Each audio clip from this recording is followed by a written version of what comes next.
Hey everybody, I'm JJ, you're watching Reality Survival.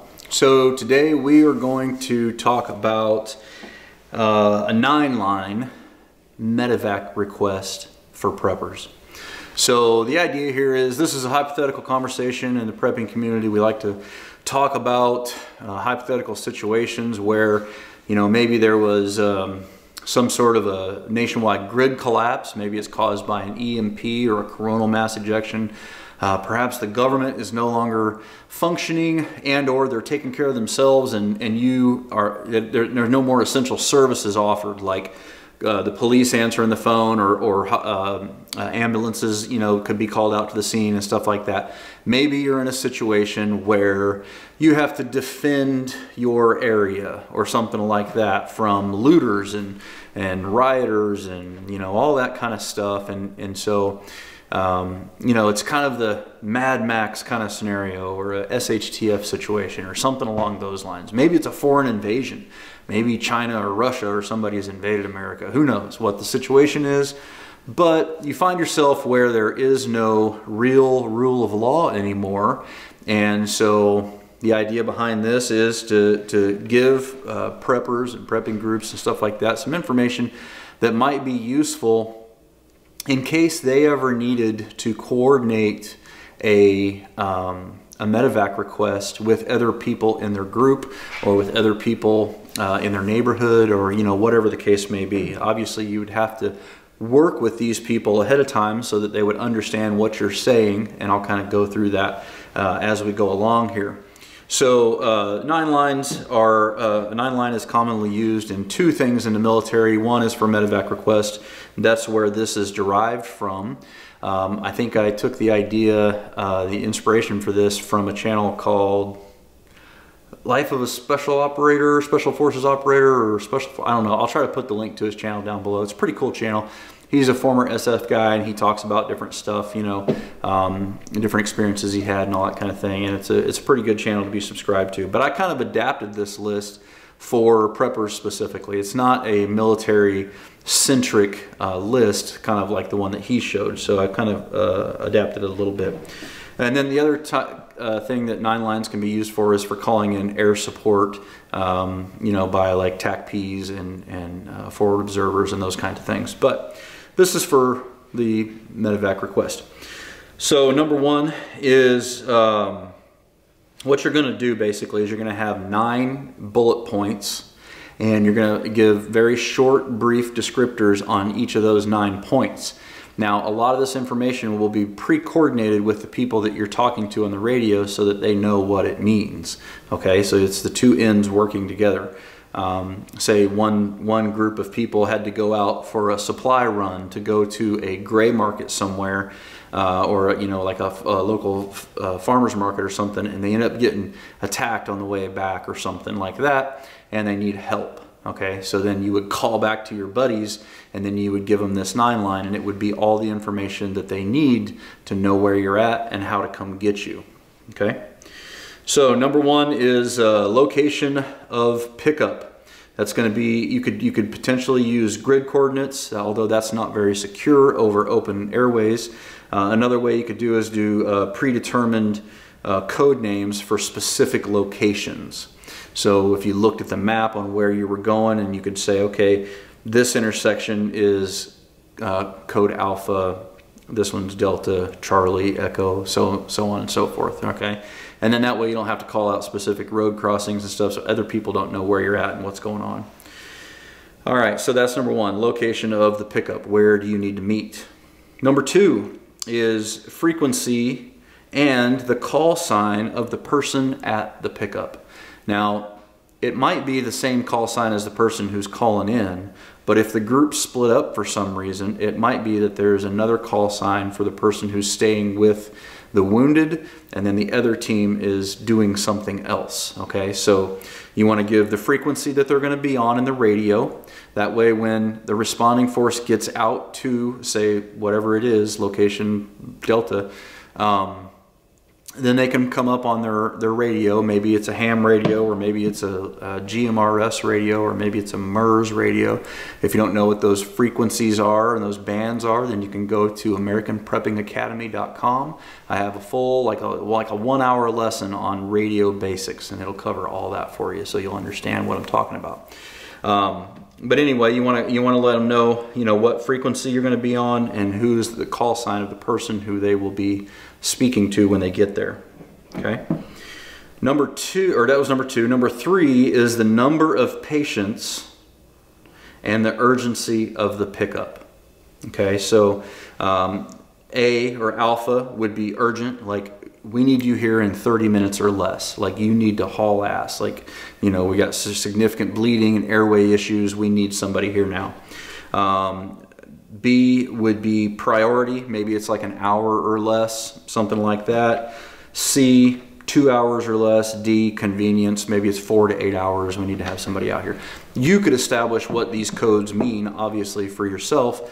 And you could put different times on it, because it would vary between whatever kind of mission it is. If you're only going 4 miles away or something, then it's going to be a significantly faster response than if you're going 40 miles away. So it just depends. Okay, so that was number 3. Number 4 is special equipment. A or alpha could be none. B could be litter. And again, these are all just hypotheticals. You can put it however you want. C would be vehicle extraction equipment. Maybe it was a wreck and you need to have them bring like a high lift jack or a hydraulic pump where we can spread things apart. Who knows? It's hard to say. What depends on what your group is also equipped with and what people have. And then D would be oxygen, for the patients, and E would be fluids, like maybe, just to get an IV started or something like that. Number 5 is patients by type. So L or Lima would be like a litter, that meaning that, hey, this patient is going to have to be carried on a litter. So bring a litter with you because, he can't walk for himself or whatever. Or he's injured to that extent. A would be ambulatory, meaning, hey, they can walk, they can sit up, they can walk, those kinds of things. H might be for need help walking. You're going to have to, maybe they got a sprained ankle or a broken foot or something, and, they can get up on one leg, but they can't do it by themselves, All right, so that is number 5. Number 6 is security at the extraction point. N or November would mean like no enemy. It's like it's safe. You could even go to S, might be safe. It just depends on what you want. Then P would be like possible enemy. Like, hey, maybe there is somebody still in the area. You might need to come armed. That kind of thing. Just be on alert, sort of. E would be enemy. X could be armed escort required. Whatever the case may be. Again, it's all flexible based on your situation and what you think you might need.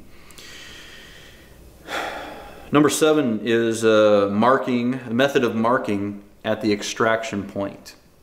So you might want to put up some sort of signal so they don't drive past or anything like that, and just to kind of get their attention when they come into the area so that they know that the person they spoke to on the radio is actually there.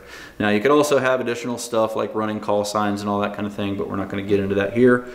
The method of marking is alpha or signal panels. Maybe that and alpha means signal panels. B could be a flare or some sort of pyrotechnic. C could be smoke, like a smoke grenade or something along those lines. They do have civilian versions of those. D is none. And then E might be an IR strobe or strobe light if it was at night or something like that and your folks had night vision goggles. Okay, number 8 is patient status. And T, and what we're talking about here is who are these people that we're picking up? Who are they? Because it might not just be your team members, but the first one is T or Tango for team. The next one would be F or Foxtrot for friendly. Maybe there's somebody that you met and you were working a deal with them to trade some stuff or something, and something happened and somebody got hurt or something. Who knows?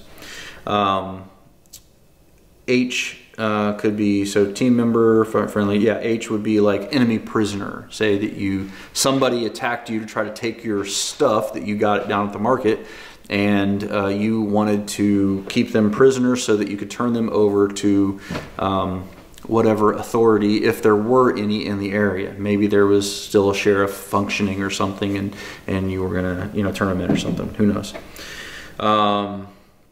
All right, so then number 9 is a description of the terrain. And we're talking about at the pickup location. What's a description of the terrain so they know what it should look like when they get there?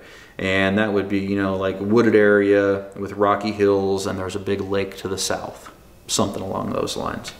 So here's an example of what a 9-line might sound like if you were to actually call it to somebody. And again, if this was all pre-coordinated, they would have enough information to know what they needed to respond to your Medivac request. So it might sound something like, you know, Bobcat 1, this is Tiger 2, prepare to receive 9-line. 1, location Delta. 2, channel 3, call sign Tiger 4. 3, 3 packs, priority Bravo. 4, 1 Bravo, 1 Echo. 5, 1 Lima, 2 Alpha. 6, Papa. 7, Echo. 8, 2 Tango, 1 Foxtrot. 9, open field, pond to the south. Repeat it back to me. And then have them repeat it back to you so that you make sure that you got everything correctly. Now, as you can see, that goes a lot quicker. In 10 or 15 seconds, we were able to push out a whole lot of information very quickly to another team of people who were listening so that they would know how to respond appropriately and be able to do so in a safe manner and get to the right place, get to the right coordinates, and be equipped in the right way to be able to provide as much help as possible. So anyway, I hope this has been a fun thought exercise. I hope nothing like this ever happens where you ever have to use it, but it might be kind of a cool thing to you know, to put into an emergency binder or something along those lines. I've got a whole lesson on emergency binders in at AmericanPreppingAcademy.com, and I'll probably go ahead and put this information on a downloadable sheet over there on the website as well. So if you guys can go over there and sign up, then that would be really cool.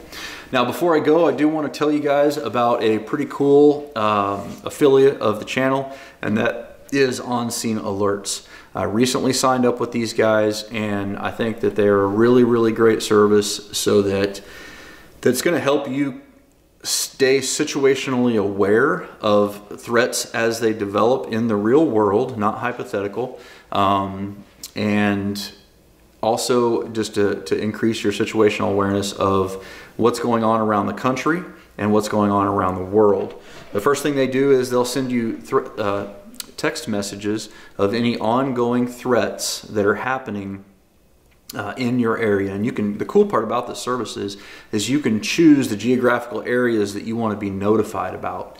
So let's say you live in the state of Missouri and you're like, I don't really care what happens in Oregon and Washington and DC and all that kind of stuff. I just want to know the stuff that affects me locally. Well, then you can do that. And you can also have those alerts go out to multiple family members as well with just one membership. I think that's pretty cool, because then you can have your kids get them and all that kind of stuff. That way, if they were at the mall or something, you know, and some active shooter thing happened, you know, it might keep them alert. I mean, if they were at the mall, they'd probably hear the gunshots or something. But anyway, if they were, you know, in that area, they would know to avoid it. But then they also, On Scene Alerts also sends you an email to your inbox. It's usually 6 to 10 pages of, you know, really good stories about things that are happening around the world. You know, developments that are happening that are dealing with emergencies and disasters and developing situations that have a lot of tension and probability for there to be disasters associated with them and all that kind of stuff. And he has offered Reality Survival viewers a 30% discount if you use my discount link in the description below. So it only ends up costing you $7 a month. And the cool part about this is if you want to support this channel, $2 of that $7 a month will come back to me for up to 5 years. So if you subscribe to the service and stay with it for 5 years, then you'll be helping to support this channel and all that kind of stuff and everything that I do here. And I would sure appreciate if you guys did that. So check out the link in the description below. It's called On Scene Alerts. You don't have to enter your credit card information into his site. You can go do it through a PayPal portal. It's all secure and everything. He doesn't give your information away to anybody, and I think it's a really cool service. I enjoy reading that briefing every morning, and in many situations, it's more valuable than the 30 other emails that I've gotten from other media sites and stuff like that. So definitely check it out. All right, guys, take care, and don't forget to live the 6 Ps. Proper prior preparation prevents poor performance. Stay safe, guys.